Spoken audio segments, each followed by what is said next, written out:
Alléluia, le verset 1er au verset 13. Donc, on peut faire lecture. 12, je tiens à la page. Oui, ici. Vas-y. En ce même temps, le roi Hérode se mit à maltraiter quelques membres de l'Église, et il fit mourir par l'épée Jacques, frère de Jean. Voyant que cela était agréable aux Juifs, il fit aussi arrêter Pierre. C'était pendant les jours des pains sans levain. Après l'avoir saisi et jeté en prison, il le mit sous la garde de 4 bandes de 4 soldats, chacune, avec l'intention de le faire comparaître devant le peuple après la fête de la Pâque. Pierre était donc gardé dans la prison, mais l'Église faisait sans cesse des prières à Dieu pour lui. La nuit qui précéda le jour où Hérode devait l'envoyer au supplice, Pierre dormait entre 2 soldats liés de 2 chaînes, et les gardes qui étaient devant la porte gardaient la prison. Et voici l'ange du Seigneur survint, et une lumière resplendit dans la prison. L'ange réveilla Pierre en le frappant au côté, et en disant « Lève-toi promptement ».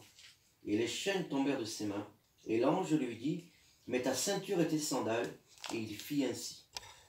L'ange lui dit encore « Enveloppe-toi de ton manteau et suis-moi ». Pierre sortit et le suivit, ne sachant pas que ce que se faisait par l'ange était réel, car il croyait qu'il avait une vision. Lorsqu'ils eurent passé le premier et la seconde garde, ils arrivèrent à la porte de fer qui mène à la ville, et qui s'ouvrit d'elle-même devant eux. Ils sortirent et s'avancèrent dans une rue, et subitement l'ange quitta Pierre. Revenu à lui-même, Pierre dit « Je vois à présent d'une manière certaine que le Seigneur a envoyé son ange et qu'il m'a délivré de la main d'Hérode et de toute l'attente du peuple juif. » Après avoir réfléchi, il alla à la maison de Marie, mère de Jean, surnommée Marc, où plusieurs personnes étaient assemblées et priaient. Il frappa à la porte du vestibule et une servante appela Rhoda vint pour écouter. Elle reconnut la voix de Pierre et dans la joie, elle n'ouvrit pas la porte du vestibule, mais elle courut dans la maison et annonça que Pierre était devant la porte. Ils lui dirent « Tu es folle !» Mais il affirma que ce qu'elle disait était vrai. Et ils dirent « C'est son ange !» Cependant, Pierre continua à frapper et quand ils eurent ouvert, ils le virent et furent étonnés de la voir. Mais leur ayant fait un signe de la main de se taire, il leur raconta comment le Seigneur l'avait fait sortir de la prison, et il leur dit « Annoncez ces choses à Jacques et aux frères. » Puis sortant de là, il s'en alla dans un autre lieu. Gloire à Dieu. Ici, le livre de Actes des Apôtres fait partie des livres écrits par l'apôtre Luc. Il a écrit l'évangile de Luc, aussi ses actes. Ici, nous avons une histoire dans la vie des apôtres. Hein. C'est plus, ça parle de la persécution. Alléluia. C'est l'église naissante avec la Pentecôte. Et ici, ce n'est pas la première, parce que si nous remontons dans le chapitre 4, hein, juste après la Pentecôte, nous voyons que Pierre, le même Pierre qui est arrêté, jeté en prison par Hérode, sera menacé, non pas par Hérode, alléluia, le pouvoir politique, il représente le pouvoir politique, menacé par les religieux en fait, le Sanhédrin. Donc on va les menacer, lui et les gens, en les interdisant de ne plus parler de Jésus. Pourquoi? Parce qu'ils avaient relevé un paralytique, quelqu'un qui était boiteux de naissance, qui avait 40 ans de paralysie. Ces religieux étaient contents de le voir à l'extérieur du temple, mendiant. Donc, ça a suscité de la jalousie quand l'apôtre Pierre a apporté la restauration dans la vie de cet homme au nom de Jésus. Ils vont subir des menaces. Alléluia.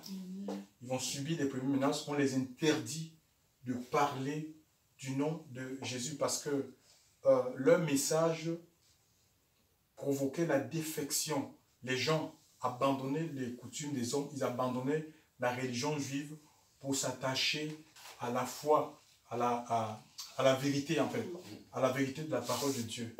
Et cela nuisait les affaires, parce qu'à cette époque-là, il y avait le sacerdoce.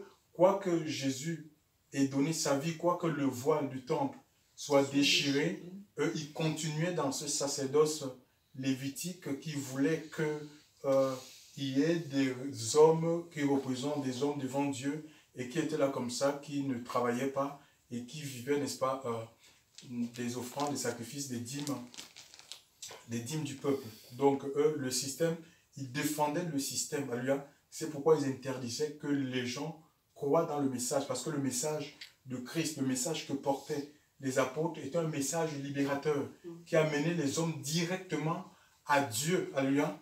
D'avoir une relation qui est personnelle avec le Seigneur. On n'a pas besoin des intermédiaires, notamment des intermédiaires humains. Alléluia.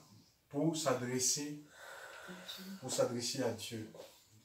Donc, ici, on voit que Jacques est passé au fil de l'épée. Alléluia. Il est tué par Hérode.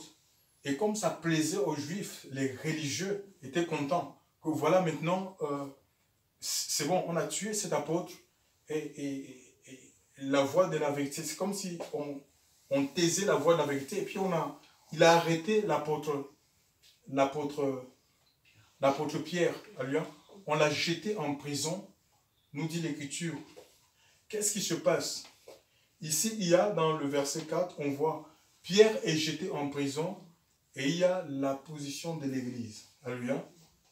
L'Église qui est à l'extérieur, qu'est-ce qu'ils font? Ils adressent des prières à qui? À Dieu. Ils s'adressent des prières à Dieu. Et pourtant, à cette époque-là, la Palestine était sous occupation romaine.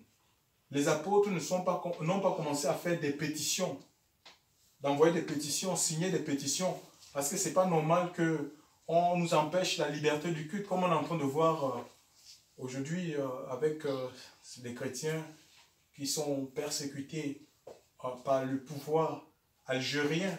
On ne voit pas ici les apôtres. Il est dit que cette église est naissante là. Parce que nous sommes l'église de la fin. L'église finitive qui doit être fondée sur le modèle apostolique. On suit. Eux, c'est des exemples. Hein, les exemples auxquels nous sommes appelés à suivre. Alléluia. On marche sur les traces. Ils prient, ils s'adressent à Dieu. Alléluia. Parce qu'ils sont conscients que Dieu est tout puissant. Amen. Il change les temps et les circonstances. Il est capable. Son règne est au-dessus de tout règne, au-dessus du règne d'Hérode. On voit ce qui est arrivé à Hérode. Hein. Hérode a été rongé par les vers. Ils ne sont pas ici, ces apôtres, en train d'envoyer des lettres à César. Comme j'ai vu ce pasteur de Mulhouse, avec tous les pasteurs religieux, y compris Mamadou Karambiri, en train de dire « Nous appelons à la bienveillance d'Emmanuel Macron. Regarde la persécution que nos frères chrétiens qui sont en Algérie sont en train de subir. J'en appelle à ta bienveillance. Va faire pression sur le gouvernement. » Mais ça, on voit, c'est Dieu qui est en train de les démasquer. Ça, c'est le christianisme politique, ça. C'est pas de Dieu. Les enfants de Dieu, parce que la persécution, on ne peut pas, c'est comme si on annulait. Si on ne veut plus la persécution, ça veut dire qu'on annule la parole de Dieu. L'Église doit être persécutée parce qu'elle n'a pas la vision du monde. Alléluia. Elle n'a pas la vision du monde. Donc, et le Seigneur a parlé de la persécution. Il a dit, vous allez connaître la persécution, vous aurez des tribulations. Jean chapitre 16, verset 31 et Matthieu 10, hein, le Seigneur parle les chrétiens seront persécutés. Alléluia. Il parle de la persécution, mais qu'au milieu de la persécution, il faut que nous soyons persévérants. Alléluia. Amen. Donc, la persécution sera là. Et on voit certains vont perdre leur vie, comme Jacques a perdu sa vie. Est-ce qu'il avait péché? Non. Parce qu'on ne voulait pas que la vérité, on voulait taire la voix de la vérité. Et contrairement à Pierre, Dieu n'avait pas encore fini avec l'apôtre Pierre. Alléluia. On voit que l'Église adressait des prières à Dieu. Et le jour où, le verset 6 nous dit que le jour où Hérode avait décidé de le décapiter, c'est là où il y aura l'intervention de l'ange. L'ange intervient en faveur de Pierre. Pourquoi? Parce que la mission de Pierre n'était pas encore finie. Alléluia. Et tant que notre mission ne sera pas achevée sur cette terre, mon frère, personne ne pourra mettre la main sur nous, on ne peut pas nous tuer en fait. D'accord? On ne peut pas nous tuer. Certains mourront en martyr. Hein. Je parle des vrais chrétiens. Quand on lit Apocalypse, il est parlé du sang des âmes qui ont été décapitées à cause de la parole de Dieu, qui crie à Dieu, jour et nuit, crie vengeance. Le Seigneur va dire non, restez en repos jusqu'à ce que le nombre de martyrs soit atteint. Ça veut dire qu'il y aura encore des martyrs. J'ai vu une vidéo où un jeune Tunisien qui avait donné son cœur à Jésus et un bourreau musulman l'avait attrapé en lui disant tu blasphèmes, on te délivre. Blasphème, donc dit que c'est Mohamed qui est le sauveur. Il a refusé, il était face à son bourreau, il y avait le couteau là, sur la gorge. Il a dit jamais, je ne peux pas régner Issa. Et le monsieur là, il a égorgé, il a jeté son corps dans une fosse. Donc il a brandi la tête de ce jeune comme ça, comme un trophée. C'est dans la vidéo, elle est dans le net. Hein. Si vous voulez, après la prédication, on peut voir ça, c'est horrible. Je vous assure, il n'a pas régné, chers frères et sœurs. Alléluia. Et les vrais chrétiens, les vrais enfants de Dieu seront persécutés. Pourquoi Dieu peut permettre aussi la pression? Je crois que c'est une bénédiction que l'Algérie passe par cette persécution. On parle de la grande église protestante ou chrétienne de l'Algérie, hein? Donc dans la capitale. La Kabylie. Oui, quand on parle de grande, comprenez, c'est la structure en fait. Parce que je ne sais pas ce qu'ils appellent grande église, déjà. C'est des vocabulaires. C'est une grande église, je crois qu'il y a là-bas. C'est des vocabulaires qui doivent rester.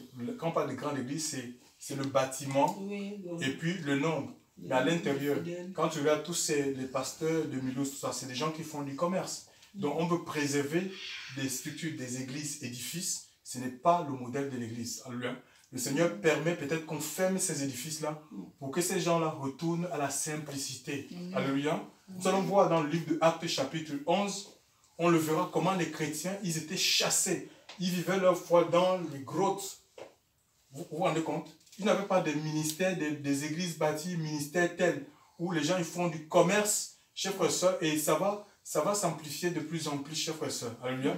C'est des bâtiments religieux. Et le Seigneur a compassion de son peuple, parce qu'il sait que ces gens-là, ils sont menés dans le lac de feu. On ne les conduit pas dans la vérité. C'est pourquoi il permet cette persécution pour que les gens retournent, que les cœurs retournent véritablement à lui. Alléluia. Retournent à lui. Ici, ils se sont adressés à Dieu. Je viens dans le chapitre 4. Voyez, c'est la même chose que les apôtres, ils ont fait. On va lire le chapitre 4 à partir du verset 23.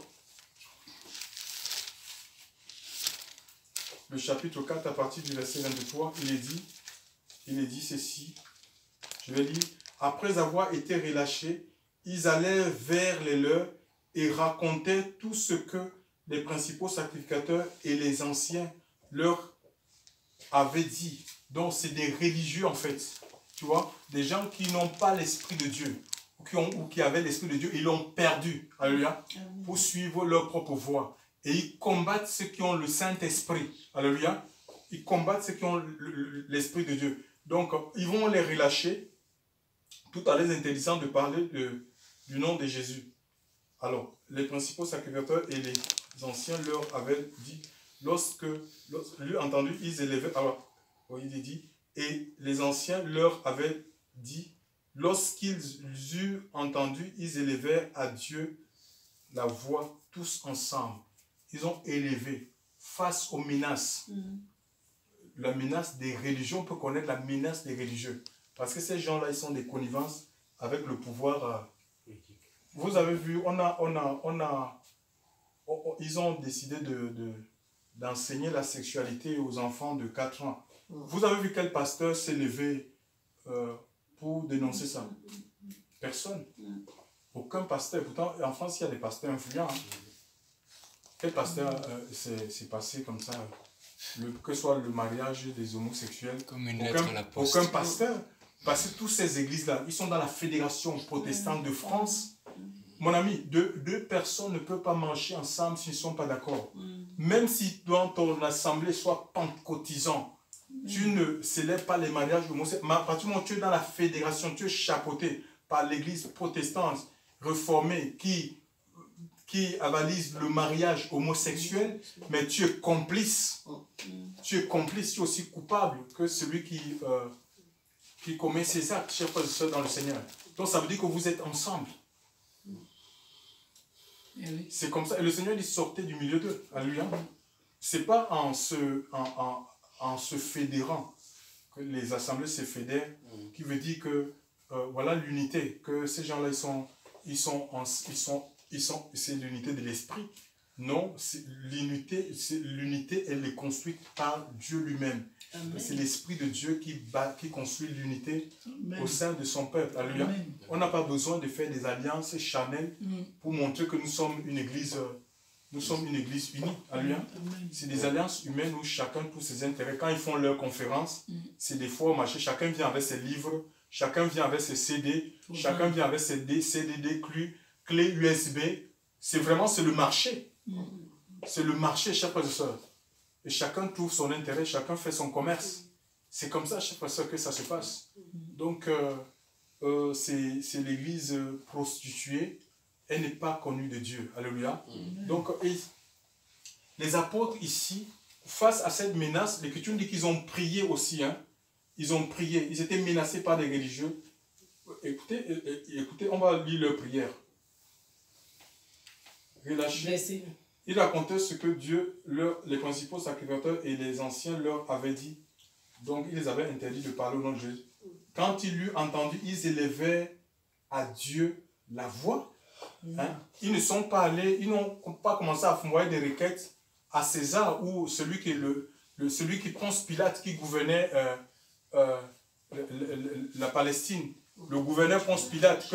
Mais Ponce Pilate fait quelque chose. Ces gens-là nous empêchent de vivre la liberté du culte. Hein? Ponce Pilate fait quelque chose pour nous. Ils se sont adressés à Dieu. Et qu'est-ce qu'ils ont dit à Dieu face à la menace, face à la persécution? On va le lire. Hein? Donc ils ont élevé leur voix et c'était le psaume. Ils ont rappelé à Dieu le psaume 1. Pourquoi ce tumulte parmi les nations, ces vaines pensées? Pourquoi les rois de la terre se lèvent-ils contre son nom? Et dans le verset, il nous est dit, voilà ce qu'ils vont demander au Seigneur. Le 29. Maintenant donc tu regardes à leurs menaces, et donne à tes esclaves d'annoncer. Oui, il dit, et maintenant, Seigneur, vois leurs menaces et donne à tes serviteurs d'annoncer ta parole avec une pleine assurance. D'accord? Donne à tes serviteurs d'annoncer. Alors qu'on les interdisait d'annoncer la parole, ils ont dit, vois leurs menaces, donne-nous l'assurance. Libère-nous de la peur. Libère-nous des incertitudes. Rassure-nous que c'est toi qui nous a appelés, c'est toi qui nous as envoyés. Nous détenons notre mandat de toi avec une pleine assurance, d'annoncer ta parole avec une pleine assurance, en étendant ta main pour qu'il se fasse des guérisons, des miracles et des prodiges par le nom de ton Saint-Fils. Quand il eut prié, le lieu où ils étaient assemblés trembla. Ils furent tous remplis du Saint-Esprit et ils annonçaient la parole de Dieu avec assurance. Donc ça veut dire que le secret pour ne pas abdiquer devant la persécution, les menaces des hommes, c'est l'Esprit de Dieu, c'est le baptême de l'Esprit. Et outre le fait d'être baptisé, nous avons besoin d'être renouvelés dans le baptême de l'Esprit pour continuer à faire l'œuvre de Dieu au milieu de la persécution. Comprenez que Dieu, en fait, la puissance de Dieu se manifeste même quand il y a la persécution. Alléluia. Donc, tu vois, ils ont prié et nous voyons les mêmes avec l'apôtre Pierre, l'apôtre Paul et Silas. Ils sont en prison. Alléluia. Ils étaient en prison. C'était des apôtres de Jésus, oui. On peut emprisonner, un homme de Dieu peut aller en prison. Mais ce n'est pas comme les apôtres d'aujourd'hui, les faux apôtres là, qui vont en prison parce qu'ils ont violé les petites filles, ils ont escroqué l'argent des gens. Ça n'a rien à voir, on ne voit pas ça dans les Écritures. Ces gens-là, ils font la prison à cause de la parole de Dieu. Hein? Ce n'étaient pas des gens qui ont escroqué, détourné les fonds, arraché les terrains des gens. Comme on voit aujourd'hui, beaucoup de pasteurs vont en prison à cause de ça en fait. Ça n'a rien. Ils vont vous dire que c'est la persécution. C'est faux. Ce sont les péchés en fait. C'est le trafic. Ce sont le trafic qui fait que la justice est obligée de les poursuivre et les jeter comme de les jeter en tôle. Ça n'a rien à voir. Mais je vous assure. C'est la persécution, c'est le mensonge. Ça. Donc ouais. Ils sont en prison. Et ils sont en prison, ces gens-là, dans l'acte 13, ils sont en prison, je vous assure. Qu'est-ce qu'ils font? Ils sont en train de chanter. Ils sont en train de louer. Amen, amen. Pourquoi? Parce que l'esprit qui les anime est un esprit chantant. L'esprit de Dieu. Et là où il y a l'esprit du Seigneur, nous l'Écriture, là est la liberté. Ça veut dire que même on peut nous confiner quelque part. Mais parce qu'on a l'esprit de Dieu en nous, on a la présence de Dieu, mes amis, on est libre en fait. Amen. Alléluia. Et on voit qu'ils font ce que d'autres prisonniers avec eux, pendant que les prisonniers sont en train de pleurer. Oh, je ne sais même pas pourquoi, mais ils sont en train de se lamenter. Ils sont en train de se plaindre. Eux, ils louent Dieu. Ils adorent le Seigneur. Et l'Écriture dit que les fondements de cette prison-là se sont ébranlés, chers frères et sœurs, au point où le maître geôlier a pris peur. Il a cru qu'il s'était évadé, non? Ils l'ont rassuré et ils l'ont annoncé. Qu'est-ce qu'il faut que je fasse? Croire au Seigneur, lui croire au Seigneur Jésus. Tu seras sauvé, toi et toute ta famille. Vous voyez, dans la prison, et Dieu va permettre qu'à cause de la parole, ça viendra. Il y a dans certains pays, ça existe où les gens ils vont en prison à cause de la vérité, notamment dans les pays musulmans. Mais le Seigneur, même s'il nous envoie en prison, ça va tourner en sa faveur. Alléluia. On voit qu'il y a ce geôlier-là. Ce geôlier-là, qui ne connaissait pas la parole de Dieu, il a fallu le passage de Silas et Paul dans cette prison pour que lui, non seulement lui et toute sa famille se convertissent. Tout ce que Dieu fait est bon, on ne peut pas tout comprendre. Donc on ne peut pas dire, nous ne voulons pas la persécution. Ça c'est l'église mondaine. Alléluia. L'église qui s'arrange, qui fait des alliances, qui ne veut pas la persécution. La persécution, elle est biblique. Alléluia. On la connaîtra. Et il faut qu'on reste persévérant, chers frères et sœurs. Alléluia. Et Dieu est souverain. Dieu est souverain. Il est plus grand que celui qui établit il dit que le cœur du roi, c'est comme un fleuve. Hein. Et il incline où il veut. Donc, celui qui gouverne en Algérie, il n'est pas plus puissant que le Seigneur. Alléluia. Le Seigneur est tout puissant. Si Dieu permet la persécution en Algérie, c'est peut-être que l'église d'Algérie a besoin de vivre autre chose. Alléluia. Donc, le Seigneur ne nous appelle pas à rentrer dans une forme de religion et puis se contenter de cette religion. Il veut des adorateurs en esprit, en vérité. Il veut des gens qui sont intimes avec lui, qui le connaissent de manière personnelle. Alléluia. Et c'est ce vers quoi le Seigneur veut amener son peuple. L'Église a toujours prié, il y aura la persécution, on doit avoir nos yeux tournés vers Dieu. N'appelons pas les grands de ce monde. Alléluia. Donc, crions vers le Seigneur. Et les apôtres, ils ont prié que Dieu étende sa main, alléluia, pour qu'il se fasse quoi? Des miracles. Alléluia. Parce que les gens ont refusé le miracle. Le miracle aussi, c'est un moyen qui amène les hommes à découvrir la puissance de Dieu. Alléluia. Parce que si Dieu n'étend pas sa main, donc tous nos mains étendues sur un malade, il n'y aura rien. Alléluia. Pourquoi? Parce que c'est Dieu qui guérit. Ce n'est pas un homme. Si Dieu n'étend sa main, frère, on peut tous là, étendre nos mains sur un malade là. Je dis qu'il n'y aura rien. Alléluia. Donc on a besoin, c'est l'œuvre de Dieu, ce n'est pas notre œuvre. Alléluia. Donc regardons vers le Seigneur. Alléluia. Face à la persécution, le Seigneur sera là pour attester, authentifier notre foi. Il ne faut pas qu'on ait peur. Hein. Il ne faut pas qu'on ait peur. Qu'on se laisse vraiment remplir par le Seigneur. Le matin, on ne peut pas. Dieu ne pourra jamais nous éprouver au-delà de nos forces. Impossible. Il ne pourra jamais nous éprouver au-delà de nos forces. Il faut qu'on reste attaché à Dieu. Il faut qu'on reste attaché à Dieu. Amen. Et c'est le Seigneur qui nous conduit. Amen. Si on doit mourir comme un martyr, de toute façon, les témoins de Christ, il faut voir comment ils ont fini. Ils n'avaient pas des honneurs militaires, un peu comme on voit les apôtres d'aujourd'hui. Non, décapités, sciés, chers frères et sœurs dans le Seigneur. On va lire Hébreux, c'est le livre de la foi. Oh non, c'est pour Dieu. Hébreux, c'est le livre de la foi, c'est pas les bénédictions. Oui, je crois aux bénédictions. Mais la foi aussi, il y a un autre aspect, chers frères et sœurs. Alléluia. Qu'il ne faut pas cacher aux gens. Hein. Quelqu'un qui a foi en Dieu, c'est une sémence que Dieu met tellement. Tu as une conviction que Dieu existe et personne ne peut te l'enlever. Ni l'amour, ni la vie, rien. Rien ne peut. Regardez Job.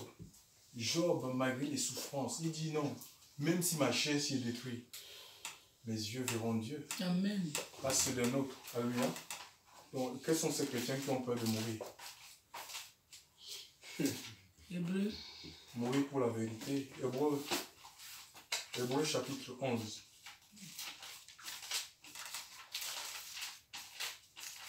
Hébreu chapitre 11. Hébreu chapitre 11.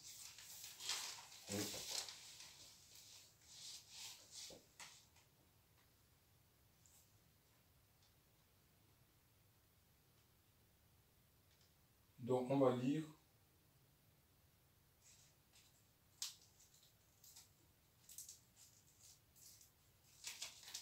à partir du verset 35. Oui. Quelqu'un dans la page, s'il vous plaît? Ici. Oui, à partir du verset 35, on y va. Delphine. Hébreux 11, 35. Des femmes recouvrèrent leur mort par le moyen de la résurrection. Oui. Et d'autres furent livrées au tourment et n'acceptèrent pas la rédemption afin d'obtenir une meilleure résurrection. Mais vous vous rendez compte? Donc, la foi peut nous amener à expérimenter la puissance de Dieu. Les morts peuvent ressusciter par la foi. La maladie peut être remplacée par la guérison. Dieu peut ouvrir une porte de bénédiction. Mais en même temps, il nous a dit, alléluia, c'est comme un contraste, que certains refusent la délivrance, alléluia, de leur vie. C'est-à-dire qu'ils sont face à une menace. On dit, ben, vous continuez à prier Jésus, on tire sur vous. Ils disent, tirez sur nous. Vous renoncez à Christ pour adorer les idoles, pour devenir des païens. Vous êtes libérés, on vous libère. Ils disent non, nous on ne veut pas cette délivrance-là. Alléluia. Parce qu'il y a une vraie délivrance. Alléluia. C'est que nous allons connaître quand Christ va venir. Alléluia. Ils ont les yeux sur cette délivrance-là. Alléluia. Ils refusent donc ils acceptent la persécution. Pourquoi? Par amour pour le Seigneur. Parce qu'ils ont rencontré véritablement. Amen. Que le Seigneur nous délivre de l'esprit religieux. Continuons la lecture, mes amis.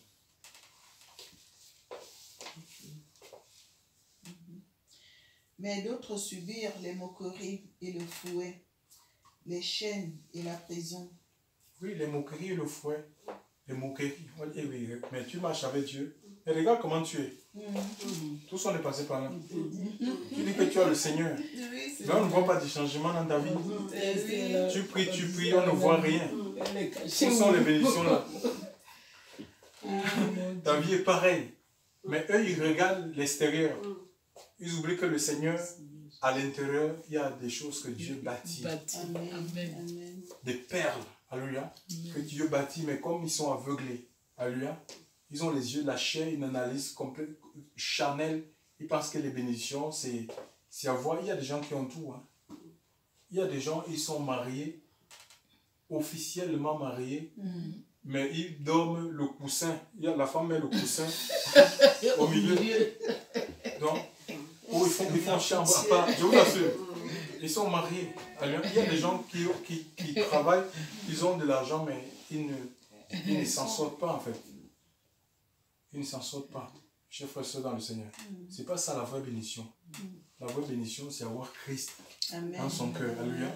La vraie bénédiction, c'est Jésus en fait. Amen. Quand tu as Christ, on a tout pleinement en lui. Alléluia.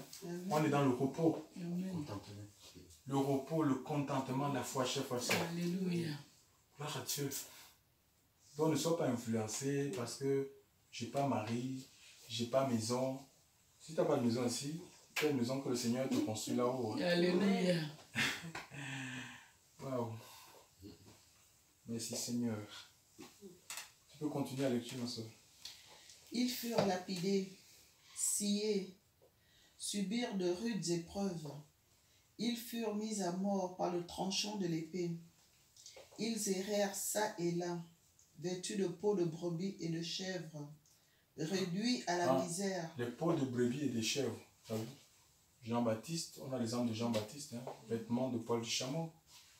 Imaginez un peu que quelqu'un se lève maintenant avec des vêtements de poils de chameau pour... On va dire non, les gens ne vont pas croire.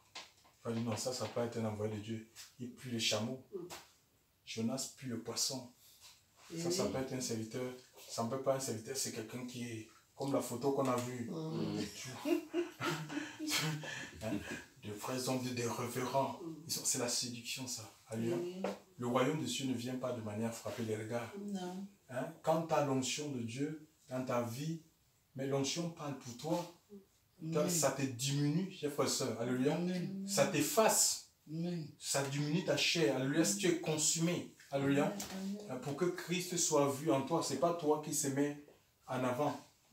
Venez voir, on annonce les meilleurs moments de bénédiction. Comment tu veux savoir que Dieu veut bénir les gens là? Comment tu vas le savoir?